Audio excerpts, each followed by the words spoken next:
Thank you very much. And we'll go to a roll call. Mr. Wu, roll call, please.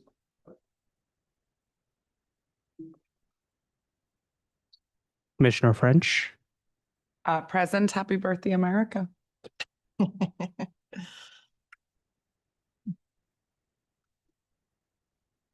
Commissioner Brown, Present. Commissioner Israelit, Vice Chair Johnson,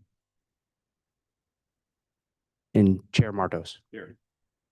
We have a quorum. All right. We'll move on to public comments. I see one person in the audience, so I will this disclaimer.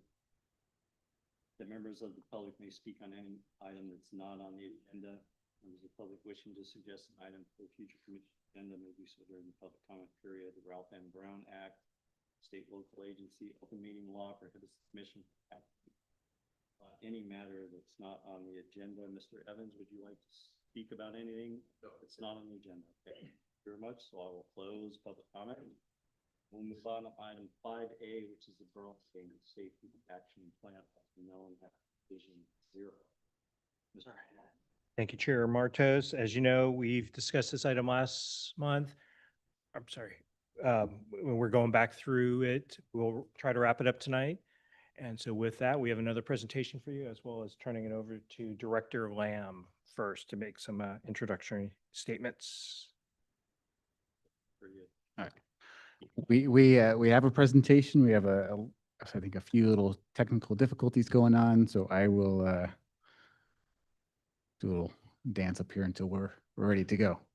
I was going to do some introductory remarks anyways, so it's fitting. So one, I think we're really excited to bring the Vision Zero Action Plan, Comprehensive Safety Plan, Local Roads Streets Plan to the commission tonight.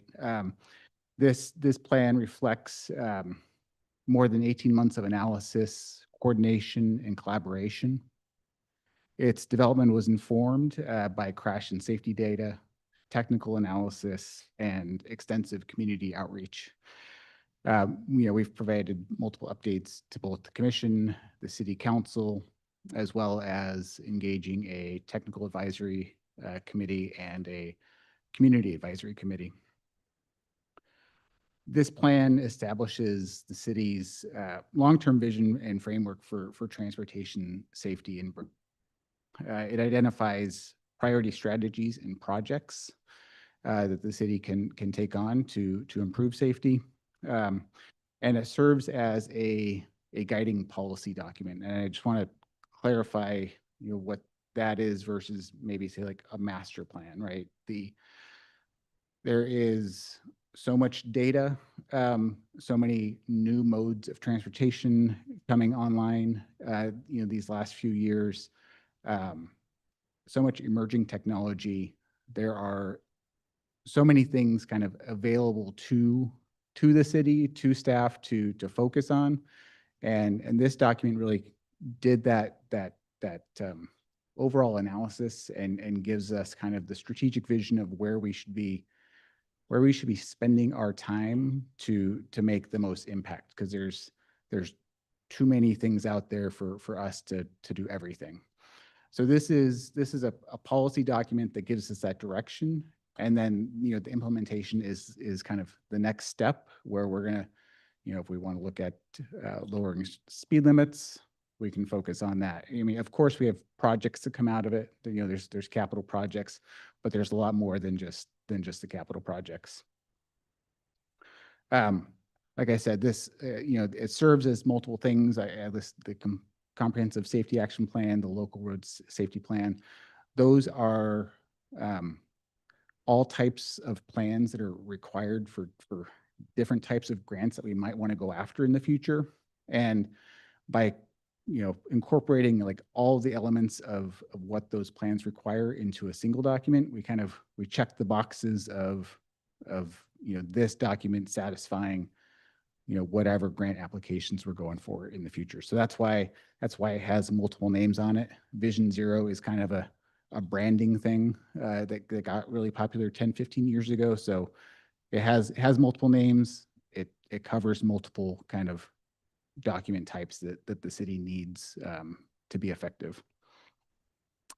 So what do we get out of it? It aligns our community priorities again with data-driven strategies. It gives the city a kind of a shared vision for safety. And it gives us that roadmap to reducing severe and fatal traffic collisions, which is, what the goal is at the end of the day. We're super excited to be here tonight to hopefully get a recommendation from the commission that we can advance this to the city council.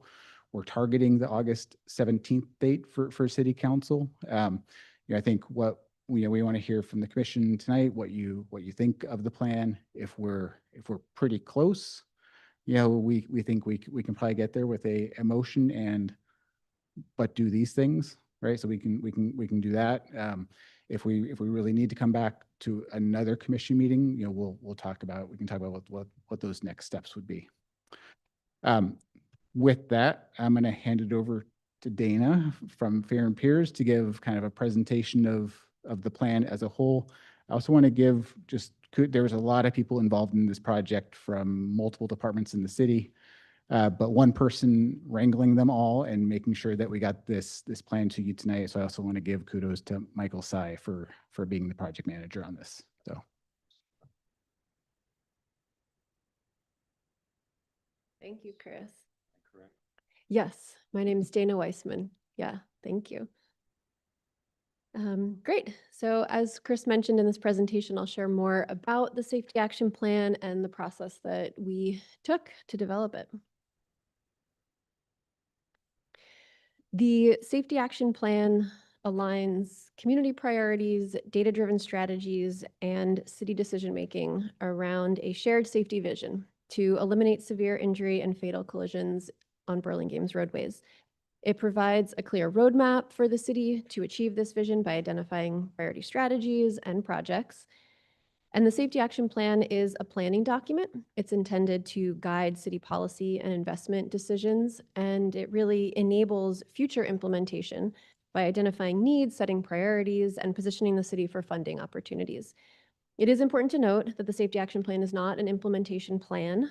The development and the design of projects and programs identified here are necessary next steps that support funding and implementation of these strategies. The Safety Action Plan reflects over 18 months of analysis, coordination, and collaboration. It is data-driven and it's community-informed. It was developed through robust technical analysis and extensive community engagement, and that included discussions with Teaspoon and City Council, as well as meetings with a task force and community advisory committee that we established for the project, and conversations with the broader community. And now the city is ready to adopt the plan and to get started on the priority strategies and priority projects that it identifies. So today, at our 5th presentation to Teaspoon, as Chris mentioned, we're asking the commission for a motion of support for council adoption of the plan. And over the next slides, I'll share more about the steps of the process that brought us to this final milestone. First in the process, we identified community needs and we examined crash trends. Our first phase of engagement included establishing a project webpage that over the course of the project received over 3,000 visitors. On the webpage, we hosted an online map survey where we received 650 contributions from community members about their safety-related concerns and desires. We also hosted 2 pop-up events, one at the farmers market, another at Burlingame High School, where over 100 community members at each event spoke to us about their safety concerns and safety desires. Over the course of the project, we met 3 times with our task force, made up of city departments, and with our community advisory committee, made up of 14 community members. And by the end of the plan development process, we will have presented to City Council and to this commission a total of 9 times. So through all this outreach and engagement, we heard some important themes in what transportation safety improvements the community wants to see. 80% of community members expressed a desire for safer intersections and crossings, especially for people walking and bicycling. Nearly 70% highlighted the need to calm traffic on the road and to make space for people walking and bicycling. 4 out of 10 community members emphasized school safety as a top priority, and over half of the people who participated in the engagement activities wanted to see lower vehicle speeds. We found that the community's concerns and desires aligned with trends in the data. certain road user behaviors and collision types are most associated with serious injury and fatal collisions in Burlingame. So, for example, we see unsafe speeds, we see improper turning, and traffic signal and sign violations appearing often in the data, and this aligns with the community's desires for slower vehicle speeds and for safer intersections. Pedestrian right-of-way violations and vehicle-pedestrian collisions overall occur in Burlingame data, really reflecting the community's desire for safer and more comfortable routes for walking. And these collision patterns, reinforced by what we heard from the community, reflect the greatest opportunities to improve roadway safety in the city. Taking the safety analysis one step further, we identified 4 roadway and land use conditions with an overrepresentation of injury collisions during the 5-year study period. These safety emphasis areas include arterial roadways, signalized intersections, areas around schools, and commercial areas. And again, these data-driven emphasis areas reflect consistency with the community's requests for safer intersections, for slower speeds, and improved safety around schools. These emphasis areas represent an important opportunity for systemic safety improvements in Burlingame.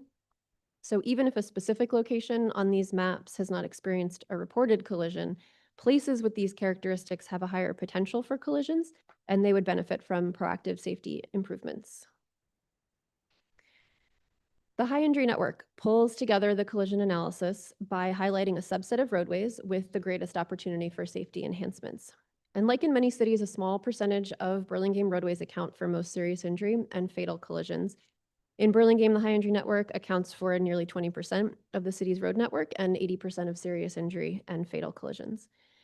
And by focusing on locations on the high injury network, Burlingame can target improvements where they will have the greatest safety impact. Together, the high injury network and the safety emphasis areas highlighted on the previous slide all helped inform the priority project locations and safety strategies that were identified in the plan.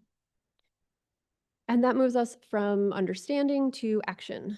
The city developed a prioritization framework to guide future safety investments and focus on the areas of greatest opportunity. And this framework is built on the previous analysis and engagement that I shared. It considers collision history and collision potential, along with contextual factors like proximity to schools, commercial areas, and locations with more vulnerable road users, as well as community input. Priority safety projects are organized by tiers A through C. Higher tier priority projects represent the greatest opportunity for safety benefits based on the various factors that informed the prioritization framework. And the city will proactively identify funding to further develop and ultimately implement the priority projects. And at the same time, the city will take advantage of opportunities that arise to advance any project on this list through new funding sources, through partnerships with neighboring jurisdictions, repaving schedules, and using interim improvements that can be implemented more quickly and at lower cost. And while engineering countermeasures are essential for creating a safe and accessible transportation network, it's important to recognize they're most effective when implemented alongside complementary non-engineering strategies. Programs, policies, emergency services, these all work in tandem with infrastructure projects to create multiple layers of safety that protect all road users. The Safety Action Plan includes many non-engineering strategies that are not included but not limited to the ones that are highlighted on this slide. A critical outcome of this planning effort is the development of an action plan. And the action plan consists of multidisciplinary strategies that are organized around the 5 key elements of the safe system approach: safe speeds, safe road users, safe roads, safe vehicles, and post-crash care. Each element addresses a different part of the transportation system, recognizing that lasting safety requires collaboration, shared responsibility, and a multifaceted approach. The strategies of the city's action plan advance proactive and comprehensive safety planning. And by advancing these with the priority safety projects shown on the previous slide, Burlingame can create a transportation system that is designed and managed to anticipate error and prevent serious outcomes. This plan is a true embodiment of the community's vision for safety in Burlingame. Development of the plan involved multiple touch points with the community. We're presenting the plan to council and Teaspoon 9 times, as I mentioned, over the course of the project. We publicize the plan and the engagement opportunities through newsletters, social media. We also put up physical displays at key community destinations. For the plan, we assembled two committees to influence the direction. That's the task force, which was made up of internal city stakeholders, and the community advisory committee made up of community representatives. We hosted in-person pop-up events, an online map survey, public review of the draft plan, and the resulting safety action plan truly translates the community's vision into action for the city. The safety action plan serves as a roadmap for the city to continue to invest in and collaborate on a safer transportation system for all roadway users. The immediate next step is for the city to adopt the safety action plan. And from there, city staff will begin to advance the strategies that are identified in the plan, including updating city policies and programs, pursuing funding for implementation of near-term and long-term improvements, and monitoring progress to iterate as needed. So with that, we look forward to discussing the plan with you tonight, and we ask that you consider a motion of support for council adoption. Thank you, Ms. Westman. Thank you. So I think next what we'll do is we'll go to commissioner questions. If you have any questions about the report, hopefully you've all do it. I see people with notes, so that's good. And then I'll allow the public to speak after that, and then we will discuss and give our recommendation. Okay, so who wants to start with the question? By the way, Mr. Wu, do we have Vice Chair Johnson on the line yet? Not yet. Okay, keep trying. She said she would keep trying as well. All right, I think she may be, I don't know if she's listening or not, but we'll start with the people that are here. Who wants to start with questions? I can go first. I'm newest to the project and I've been studying. So first of all, Dana, great presentation. It brought me up to speed with all my readings and I appreciate it.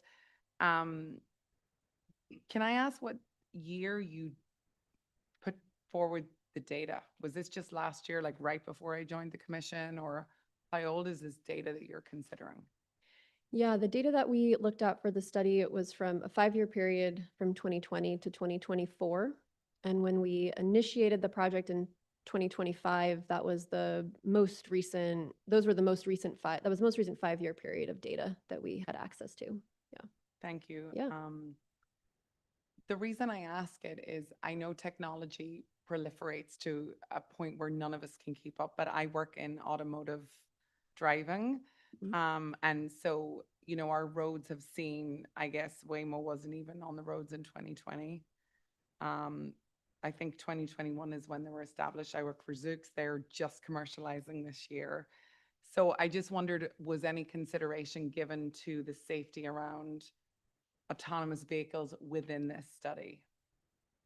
Yeah, so we, through the data, do not have a record of when AVs were involved in collisions. So that's not part of the analysis that we did to inform the recommendations. But you're absolutely right. AVs are coming or here in many places. And so we did try to be forward-looking with the action plan, where in the last section, I believe it was safe vehicles, we have an item for a curbside management strategy. And that's where we talked about how AVs will really influence how curb space is planned and managed. So thinking about the conflicts that we're seeing today in some of the more commercial areas at the curb, and the potential implications for AVs in that. But yeah, I'd be interested to hear if there are other ways that you think AVs could or should be incorporated. I mean, I think it's, you know, there's a lot of media with this. It's something we can consider moving forward because we're just learning the data of what their accidents are, et cetera. So I think it's just something we need to think about as a Teaspoon Commission to incorporate in future, you know, data considerations. So I was just trying to get historically, like, was it included or not? You also referenced that there were other names that Vision Zero had. What were those other names? Oh, yes, is that maybe in Chris's introduction? So Vision Zero is a philosophy or an approach to safety, and this serves as the city's Vision Zero action plan. As a safety plan, it also functions as the city's comprehensive safety action plan, which is the term that the Safe Streets and Roads for All grant program uses. And that was the grant program that helped fund this study. So this is the city's comprehensive safety action plan as well. And then it also serves as the city's local road safety plan, which is a term still used in some areas, it's kind of been supplanted by other terms like Vision Zero and Comprehensive Safety Action Plan, but it's relevant because there are other grant programs that require a local road safety plan or similar plan to be adopted by a city in order to make the city eligible to receive funding through that grant program. Thank you. So, Explaining that. yeah.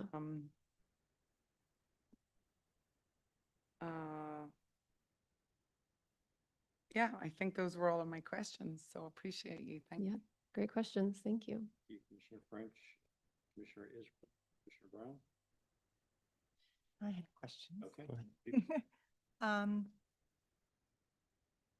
I hope I'm not hallucinating, but I mean, I did read this very thoroughly and it's a great document and thank you very much. And thank you for coming multiple times to present to us.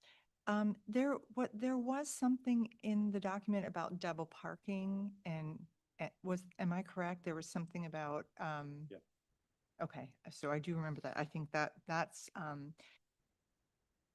something that is relatively newer that we're seeing with Amazon, FedEx, delivery trucks just completely blocking, traffic even on Burlingame Avenue, Broadway, let alone the smaller commercial streets. So I'm glad that that was Yep. looked at. I did have a question. Hillside Drive is on your high injury network, and it's been on our radar as well. We've already tried to make some changes and modifications to help. But in the action part, it is only listed as a tier C level project.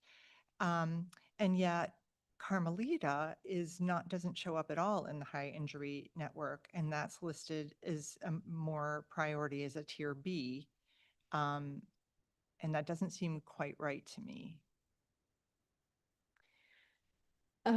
Related, yes, I'm happy to talk about the prioritization approach a bit more, and specifically those two corridors. And related to the reference to double parking, we do talk about it again in that same strategy 4.1 curbside management that I mentioned previously.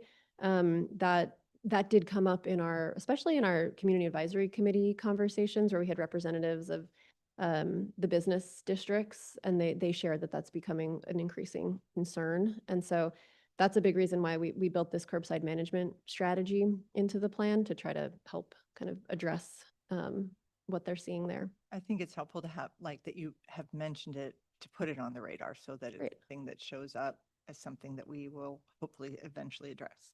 Nice.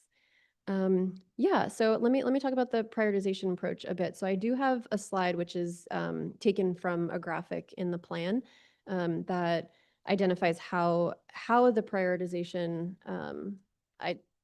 analysis played out. So it's based on multiple factors. The first step is to define the project corridors and to assign what we called baseline safety points. And so the project corridors that were considered as for priority projects consist of the high injury network, so Hillside, as you mentioned, being on it. And it also consists of arterial roadways that may not necessarily appear on the high injury network. And that was more of a proactive approach. So you might recall that arterials are one of the 4 safety emphasis areas that we identified in the plan as even if collisions haven't happened there yet, or there's not as high of a concentration, those are still locations with higher collision potential, generally speaking, because of the higher traffic volumes, wider roadways, higher speeds. And so we, in addition to the HIN, also wanted to consider arterial roadways throughout the city as candidates for priority projects. And so all of those corridors received a baseline safety score that was based on both collision history and then also collision points for collision potential. So the collision history points were given based on the number of injury collisions that occurred on the corridor. Additional points, even more points were assigned if there were serious or fatal injury collisions on the corridor. And then also some bonus points if collisions involved a pedestrian or bicyclist. So that was how we tried to capture the kind of response to historic collisions for a corridor.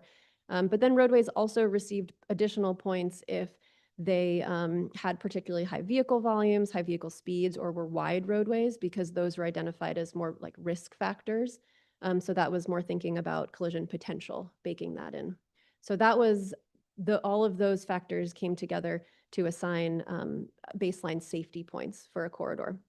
And then on top of that, we assigned additional priority points based on community priority. So if a location appeared in the engagement that we did with the community, so if people flagged that as a location they were particularly concerned about, it received an extra point. School zones also received an extra point, so corridors that pass within a quarter mile of a school. And then finally, commercial areas, so corridors that passed within one of the city's two major commercial areas. So that's the framing for how kind of the points came together. And then tiers were assigned based on those scores. So corridors that received the highest amount of points were tier A, and then tier B and tier C. So you asked about Hillside. Hillside, and so Hillside is shown as an arterial, as is Carmelita. Carmelita has no history of any accidents on it in your window that you're examining, whereas Hillside has had several accidents. So they're both arterials. Hillside is also the main throughway from traffic that's coming down from 280. And Hillside is actually far closer to a school than Carmelita. It's also our safe routes to school. So even though it's not within a quarter mile of our intermediate school, it's the street that a great number of the students have to cross to get to that school. So I think that I read this thoroughly, and I completely understand your grading system and everything, and that makes sense. But what doesn't make sense is that Carmelita would be ranked higher in the tiers for a safety intervention side.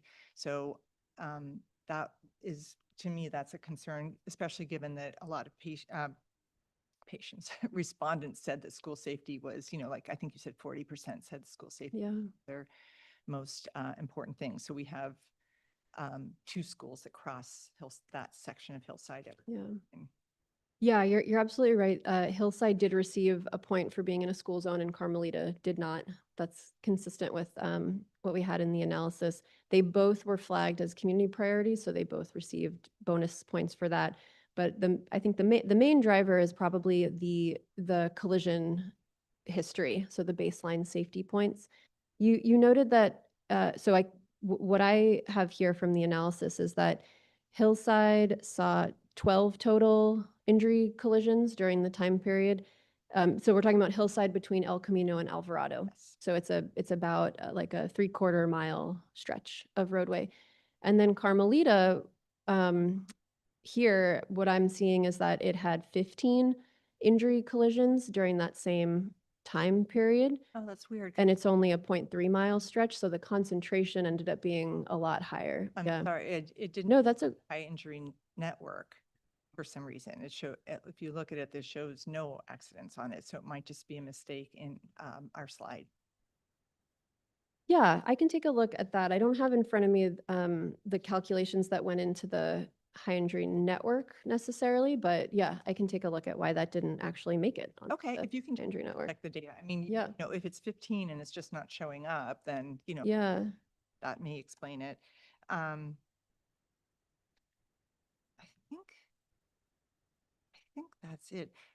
There's one thing that this my little picadillo that I don't see mentioned, and it is on Broadway between California and El Camino, where we have diagonal parking, and we oftentimes have larger vehicles, pickup trucks mainly, that protrude beyond the parking zone and into the lane of travel.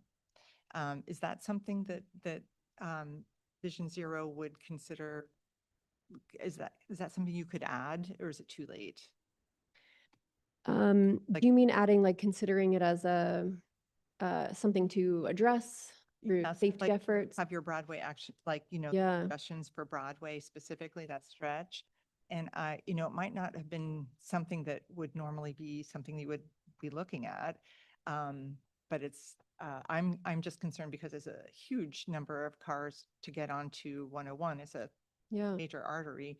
And I have witnessed so many cars having to go into oncoming traffic to be able to To get around. travel. It slows traffic and it's more dangerous. I just, if it could finally be addressed, maybe Mm. through Vision Zero, since I do feel that it's a safety thing, even though you probably don't normally look for vehicles that stick out into lanes of travel as part of your analysis. But thank you very much. Yeah, I know. I think that's a great point. Something we could think about, a way to bake into the priority project elements. I think it would be really helpful. All right, thank you, Commissioner Gillette. Commissioner Brown? Yeah, just a couple things. First of all, I really appreciate the methodology that went into this. This is an incredible amount of work. And thank you for all the presentations that we've had. And I would expect there's going to be some fluidity with this entire project. So, you know, as you prioritize things, things may change along the course of this. I would probably guess that everything that's a top priority isn't all going to get done at once. There's going to be steps through this whole process. And I appreciate that. Just a couple things that came to mind as we looked at this. And I think my fellow commissioner over there mentioned the technology. There's a lot more e-bikes that are now in Burlingame than they probably when this whole thing started. And not just youth that are riding e-bikes, but adults that are riding e-bikes too, which increases the speed of bikes, certainly changes I think the dynamic of things a little bit. And I don't know, you know, how many, you know, if you've actually taken those kind of things into consideration too. And that's probably going to continue to change with just the introduction of e-bikes. Whether they're riding them to school, a lot more kids are riding them to school, probably makes things a little bit more dangerous. They're sitting two on a bike instead of one. There's probably going to add to some of the safety things with what might be considered as part of Burlingame. So that's just, and I don't know if there's any analysis for that at all, if it's going to change the age dynamic for or demographic for you know, those with serious injuries or not. But it's just something that came to mind. And again, I'm sure there's going to be some additional things. You ask 20 people might ask you to look at something a little bit different.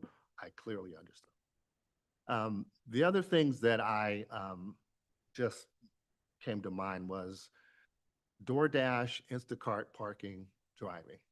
And I don't know how that's been considered in this project at all either. But as we talk about double parking and those kind of things, they are infamous at stopping wherever they want to stop, parking in parking lots that they aren't supposed to be parking in, all of those things. And they may have been considered in this process as well. But these are things that, as I read through, I didn't hear any specific mention of those particular drivers. And do they actually contribute to more safety issues, or they're just part of the norm? And again, I'm not asking you guys to give me answers for that right now. These are just some things that, as I read through some of the reports, that kind of came to mind. The other thing that I think may, if you can add parks where there are a lot of kids. You know, Burlingame's done a really nice job of cleaning up parks, adding parks, changing them. We could talk about Victoria Park. No one used to go play at Victoria Park. Now there's 1,000 kids that play there, you know, at Victoria Park all the time. So the traffic around there, it's a great park, but it's right on Humboldt and right on Victoria, which is also part of the safety thing that we're talking about now. Traffic control coming off of Rollins Road onto, and then going through either Victoria or Humboldt.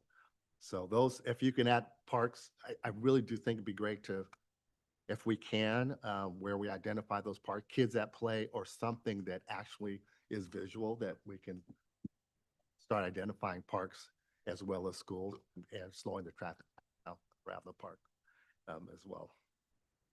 And then the other thing I asked specifically, or thought about specifically, is as we talk about signalized crossings, I think I read something about potentially on Broadway, looking at signalized crossings on Broadway between California and El Camino.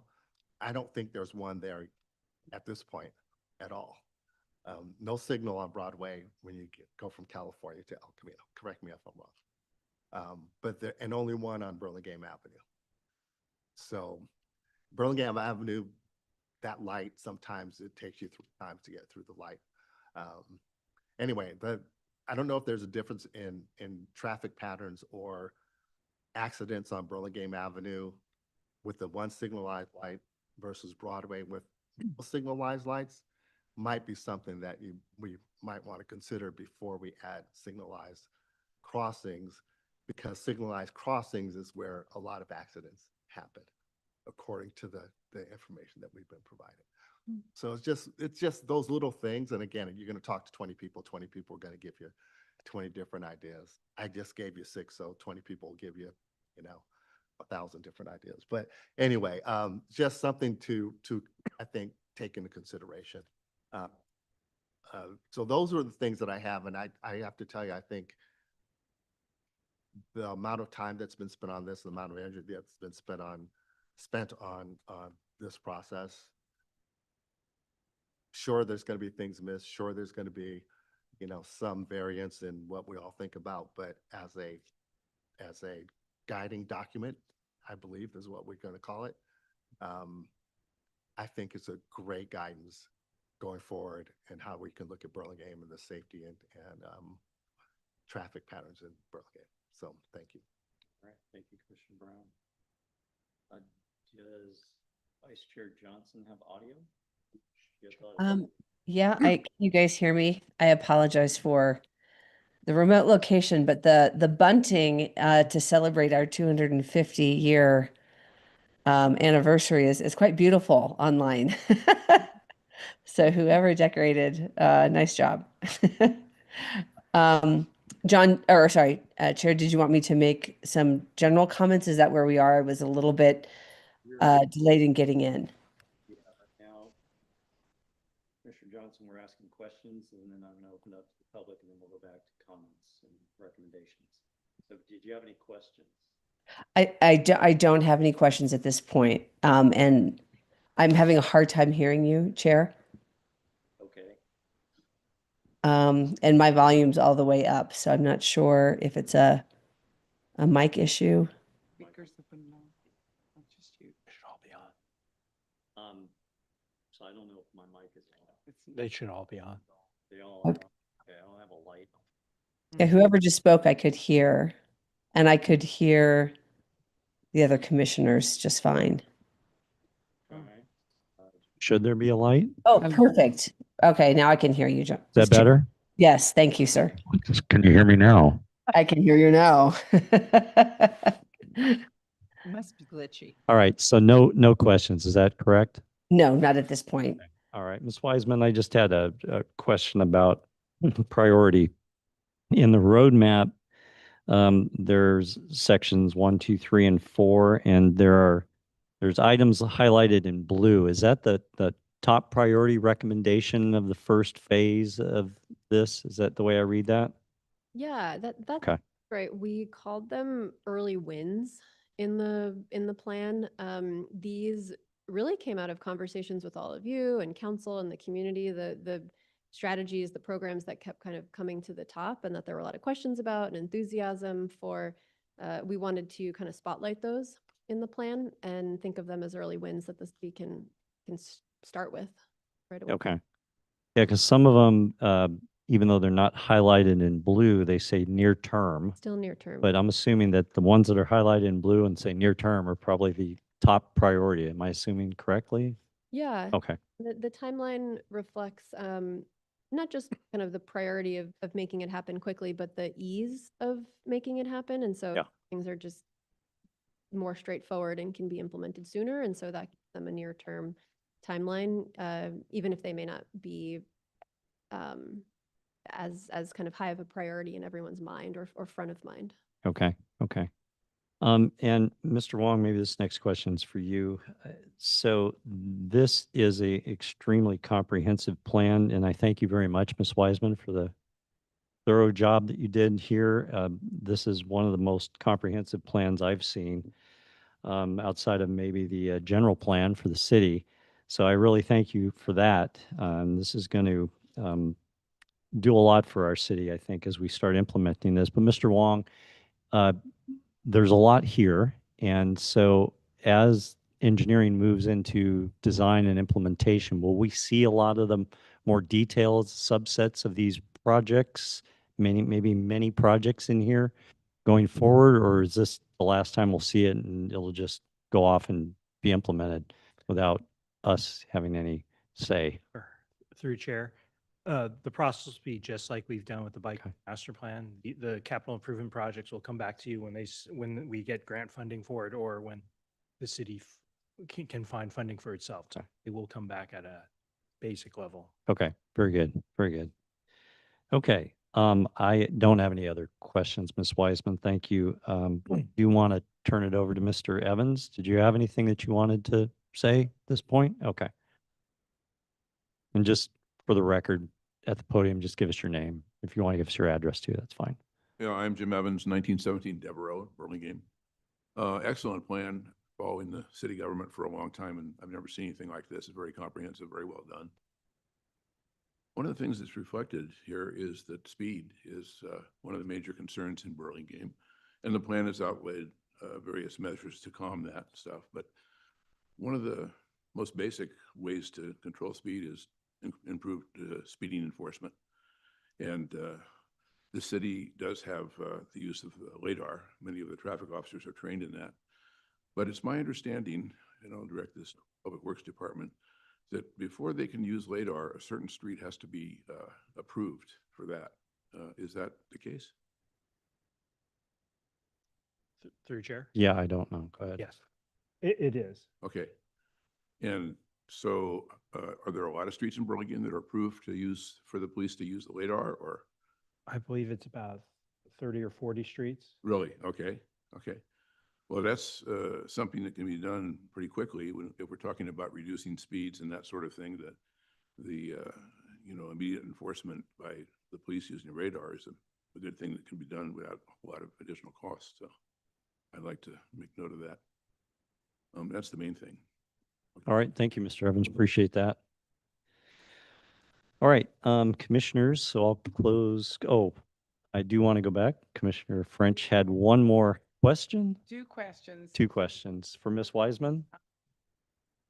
Is there different rules for different streets on the speed limits? Like, why you said there it was approved for 30 to 40? Like, is it not one size fits all in respect to controlling speed in the city of Burlingame? Through Chair. Yep. So most of the local streets fall under what they call prima facie. They're 25 miles an hour, so they don't need to be posted. They can be posted, but they're not necessarily posted, and PD can enforce it. On the arterials and collectors, those are where we do the radar studies that we've done. We've just updated those. So we go out there, we obtain what the 85th percentile is, and we look at the existing conditions, and then we see if we could adjust it to the limits that we have. We just can't flat out take them down to 15 miles an hour. There's certain guidelines provided by the vehicle code and the MUTCD. So it depends on the street. So, but if that makes sense, does that answer the question? Collegiate voting situation too. And then my second question was, so to Commissioner Israel's point about Carmelita data and love the plan. But, I'm on a crosswalk against 3 cities. So I'm the very tip of Burlingame. The next side of the road is San Mateo, and the next block up is Hillsborough. And I suppose the final question I had is, in the data you all considered, are you considering like the margins of our city and how the traffic, because we had, if you go to look at the traffic calming data for my intersection, when I looked into the research, there have been 542 accidents that had happened in the last 10 years. But if you look just at Burlingame, it might have only been, 220. So I guess my question is are the borderlines and the interacting cities being considered in the plan?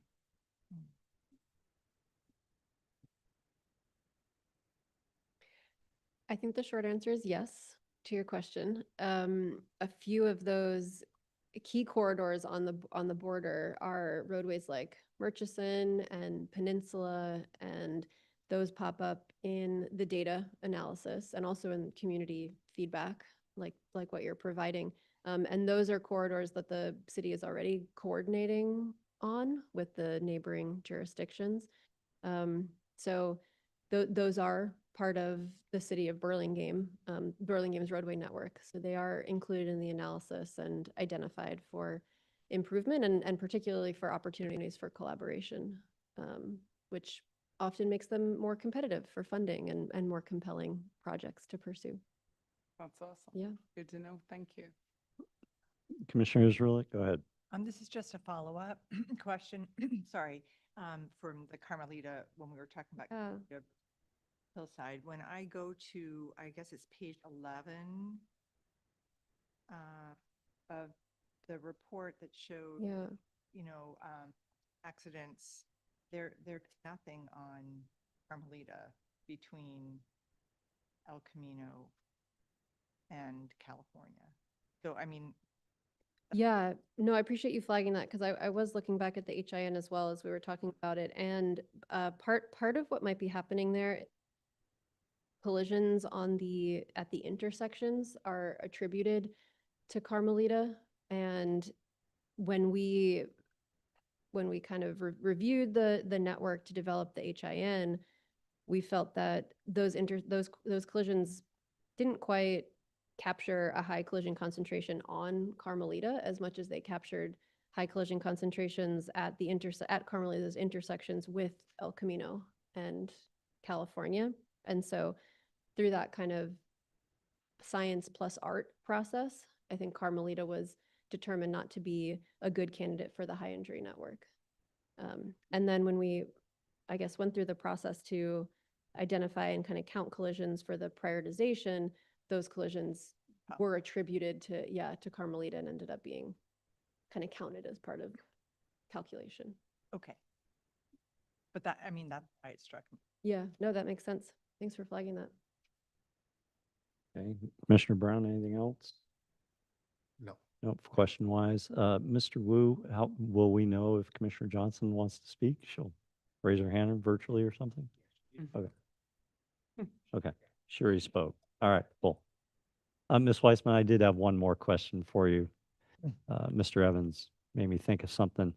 When I think of these projects, it's usually like three facets, engineering, education, and I read both of those very well documented in the plan. Enforcement was not as well documented in the plan, and I'm wondering, the police department are definitely stakeholders in all this, in safety and response. Um, how much input did they have, or how much have we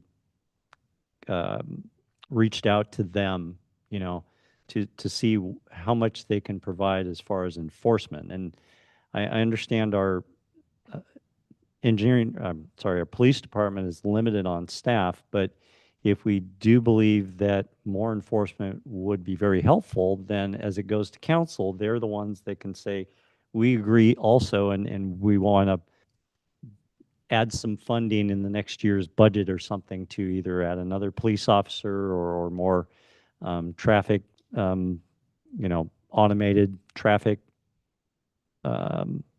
things. I'm just curious about how much the police department weighed in on this and provided feedback. Yeah, definitely. It's a great question. PD was part of our task force. So there was a representative from the police department that participated in all of those conversations over the course of the project. So that was great to have him involved in sharing his experience with data analysis and collection, with kind of time on the roadways, enforcing, and also his perspective on what the limitations are for the police department right now, in terms of resources. So you're absolutely right. Enforcement is an important leg in the stool, and it pops up throughout the plan one example I'm looking at here is about kind of what we heard. So similar to what you're sharing from the community, we identify that enforcement was a theme that came up and wanting to see more of it. And then enforcement does come into the action plan, the roadmap under the safe speeds and safe road users categories. Safe speeds talks about reducing speed limits, and that's one element of bringing speeds down along with street design and enforcement. So we tried to bake that into there.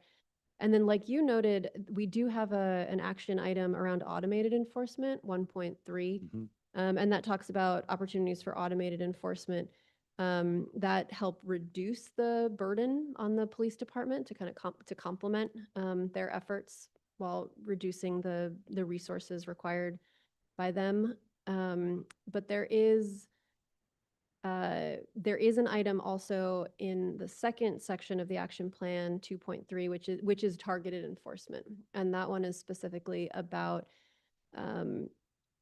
enforcement focused on behaviors and locations that are found to be most linked to serious injury and fatal collisions, and we list those in here. And then there's a note that this may require additional funding or staff resources for the police department in order to execute this strategy.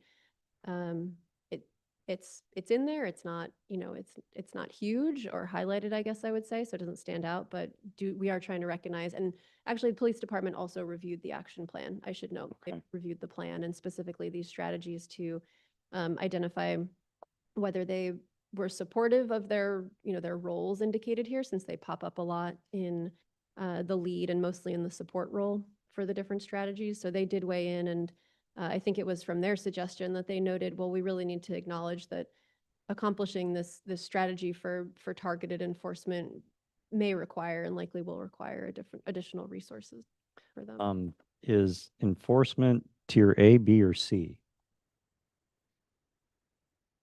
Any type of enforcement?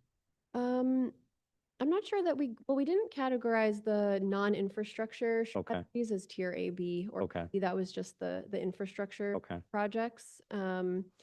This targeted enforcement does appear as a near-term strategy. Okay. Police as the lead and public works as the support. So I think the idea was that that's something that that public works wanted to work with the police department on near term. Yeah. Focus on. Yeah. Okay. No, I just think when this goes to council, Yeah. that if police and yourself as the consultant believe that enforcement would add a lot of value here, that it should be recommended to council. Like I said, they have to fund it, right? I mean, we can't do anything about that. So, but if we think it's going to add a lot of value, then it should be mentioned. Yeah, we've given, I think, 2 updates to city council in terms of as we've progressed through the development of the action plan. And I think in both of those presentations, we highlighted the need for potential additional staffing resources for both public works and PD in order to effectively execute the action plan.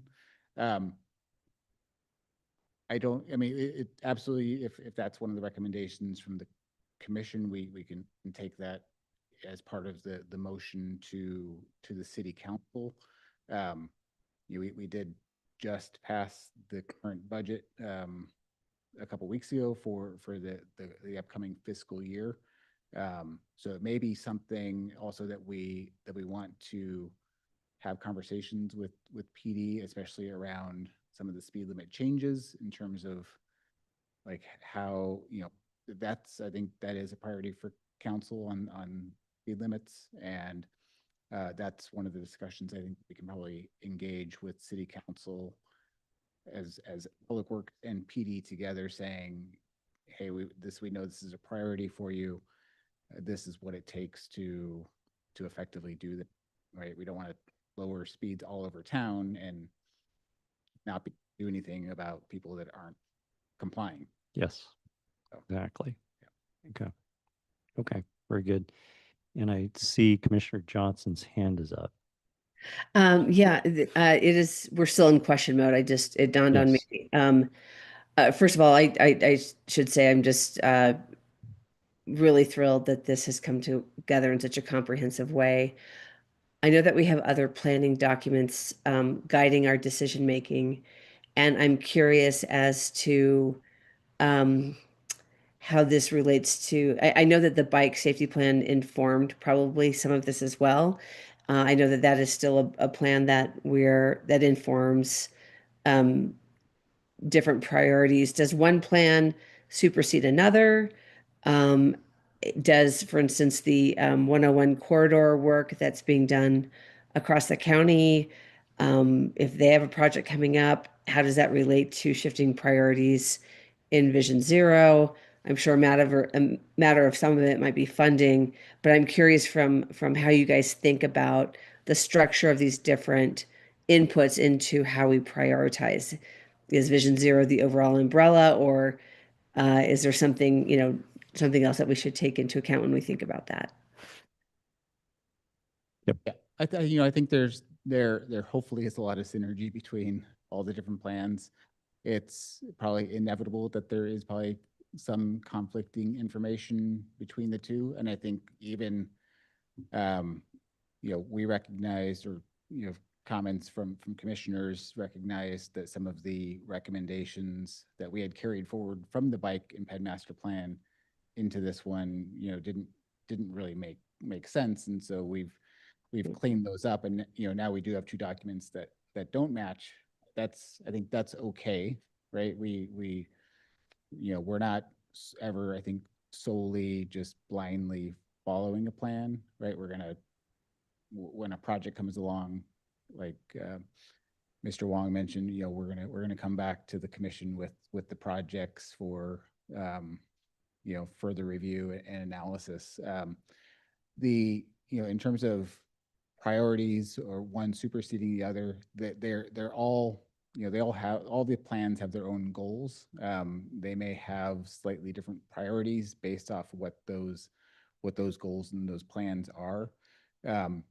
Even, the projects in our bike and ped master plan, the projects in the Vision Zero plan here, we have priority tiers, but, a lot of, these projects, especially the infrastructure projects, are generally subject to grant funding that's available. And sometimes grant funding that's available is, more suited for a tier B project than a tier A project. And we don't want to miss that funding opportunity just because we didn't get through all the tier A projects yet. So Missed that last statement. we wouldn't want to not apply for a grant for a tier B project just because we hadn't gotten through all the tier A projects yet, right? So if it makes sense, sometimes there's development opportunities to build out portions of roadways. There may be something that's a tier C project, but it gives us a tool to talk to that developer to say, hey, we have a different concept that we want to do on this road that you're building on. And so, even though it's a tier C, it may get done before project. It's all about making sure that we know what we want in the future and that we can take advantage of the opportunities when they come up. Perfect. I appreciate that. When a project that fits under Vision Zero arrives, makes it to the threshold, right? And there'll be a detailed review, or, of the implementation. I know we're not doing that tonight for each slide item, thank God, or we'd be here forever. But let's say no matter what tier it fits in for funding, it's a tier 2 and it pops up, and great. Will you, as a practice, be tying those projects back to the Vision Zero plan? And what I'm really asking is, have you thought about how you scorecard our progress along this plan? And mapping back to, kind of a metric or a rubric of success? Because it seems like this is such a wonderful, comprehensive program that, tying back to where we've made some movement or momentum seems like a good idea. And I just was hoping that maybe that would be something that happens.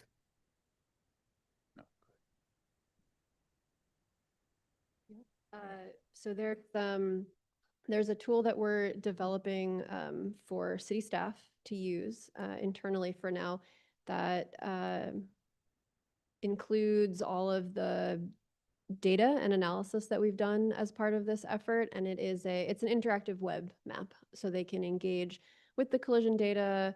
They can zoom into high injury network or priority projects. They can see surrounding land uses.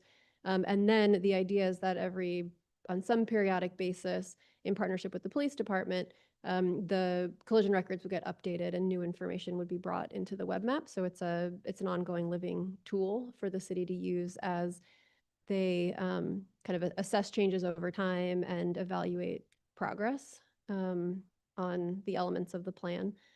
There are specific progress metrics that are included at the end of the plan that we suggest for progress tracking. And the idea is that these would be reported to Teaspoon on a regular basis. So tracking over time. And so this tool can also help the city do this, track over time how serious injury and fatal collision numbers have moved, total collision trends, collisions by different travel modes, incidents of unsafe speed. Some of the key safety challenges that were identified in this plan are identified here as potential metrics to track over time for looking at the outcomes of the efforts that the city will invest in through this plan. And I think it's also just important to note that in safety, it can feel like there are very obvious outcomes that you can measure over time and see how you're doing. Progress is slow and it ebbs and flows, but something else the city can and will track is progress on their action plan. So the outputs. So what is the city doing? Are they following through on commitments? Are they taking action on the items in the action plan? And those are really important progress metrics as well, not just the outcomes, which as hard as we try, we don't have full control over those, but we have control over the outputs, the actions that we take. Okay, thank you. Very good. Okay, any other questions? If not, One compliment. yeah, I know what I think you're going to say, I think. Go ahead. Well, to you, of course. No, no, no. Such a wonderful meeting. No, I just want to say this is like such a high quality, valuable document and study. And not only that, but this was actually readable and, digestible and not overwhelming. And I'm just so impressed. So thank you for all Thought you were gonna. everybody's put into. Thought you were going to say something about the metric and how 8-10 years ago we tried to get metric heat maps on accidents and it just became too laborious to pull all that data together. So I'm looking forward to your tool. It'll do that for us. Yeah, yeah. And Commissioner Israelit remembers that. Okay, very good. All right, Ms. Wiseman, Director Lamb, thank you very much. So commissioners, I think we should provide our comments, our recommendations, and we should probably move forward with a motion. So let's start with comments and recommendations here. Who wants to start? I mean, I'm ready to make a motion. I have some recommendations. Okay. All right. So, Okay. all right. Go ahead, Commissioner French. Just again, working in the AV industry and how quickly technology can come into the middle of this wonderful strategy that you've all, measured and thought through. E-bikes seem to come out of nowhere. So my recommendation is that, in business, there's always like a margin for budget for the unknown. And I think that I would like to recommend, is there always an unknown built into technology, especially given where we live, the cities we drive in, and how prolific and overwhelming technology is coming into our lives. So, if that's not included in the budget ask back to council, then I think there should be a margin of that to be looked at. That's my recommendation. Okay. Anybody else? Commissioner Johnson? Sure.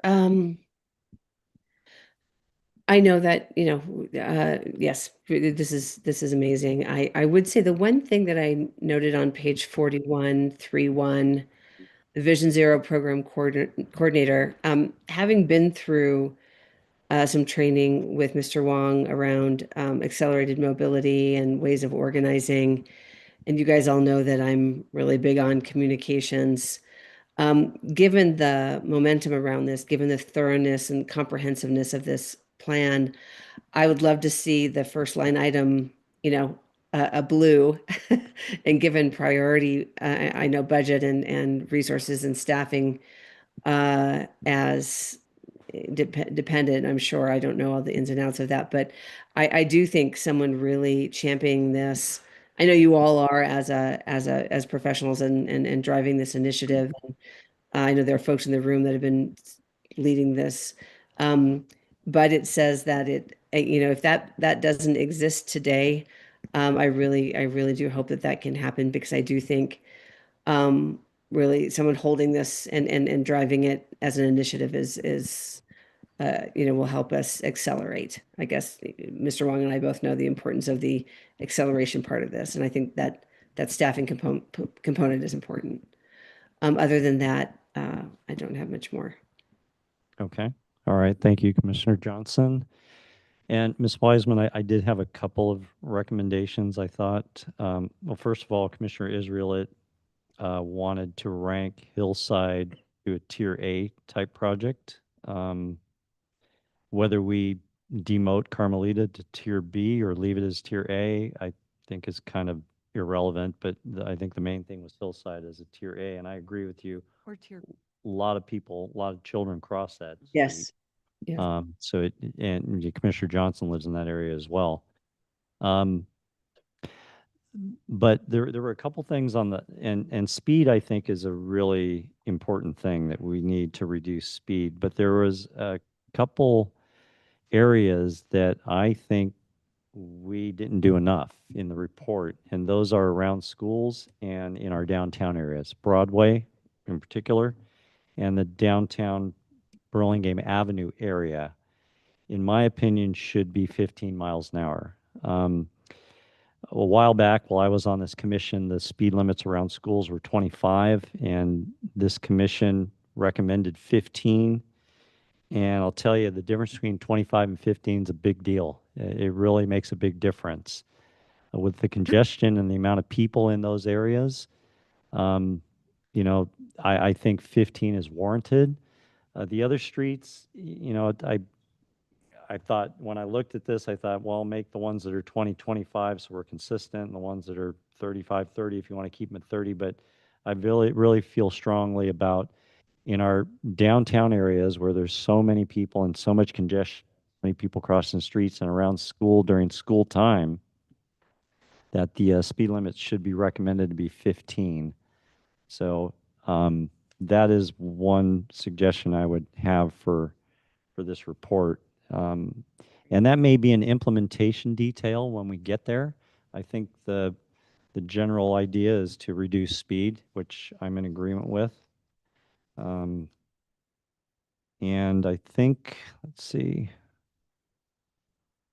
Yeah, the rest, a lot of these were already covered, and some of them even changed, so I'm good with that. Yeah. So, so I think that's all I had. Commissioner Johnson has her hand up. Go ahead. Get You off can mute come off here. mute. Yes, Yeah. I'm off mute. Yeah.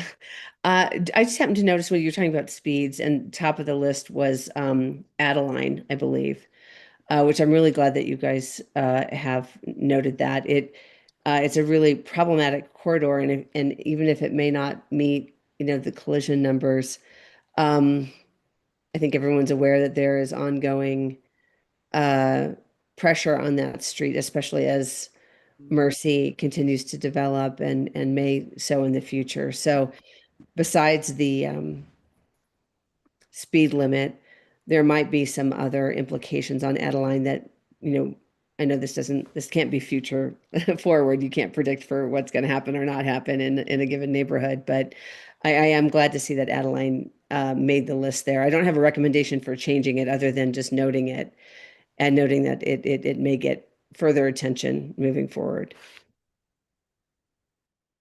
All right. Thank you, Commissioner Johnson. I think all our public schools, the speed limits, Mr. Wong, are 15, right?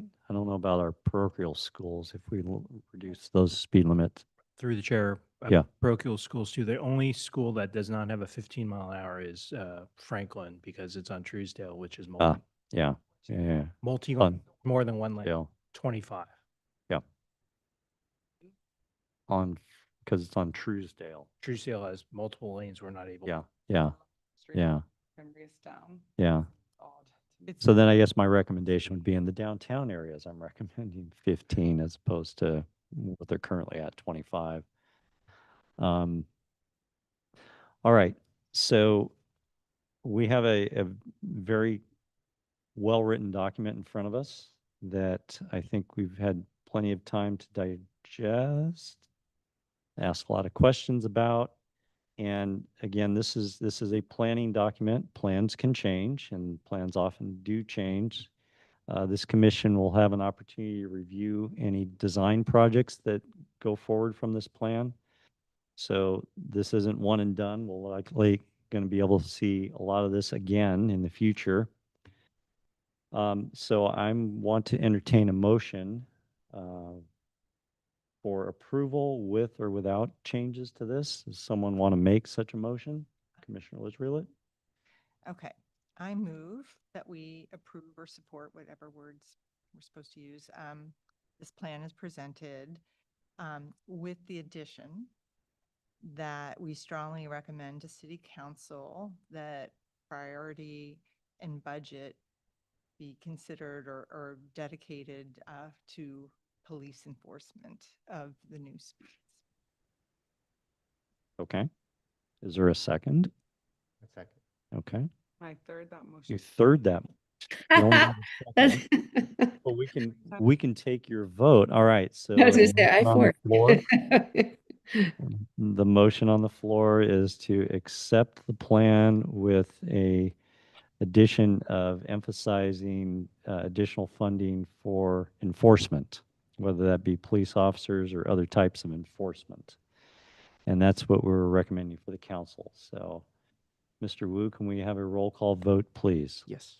Commissioner French, How do I vote? Aye. Aye. Yeah.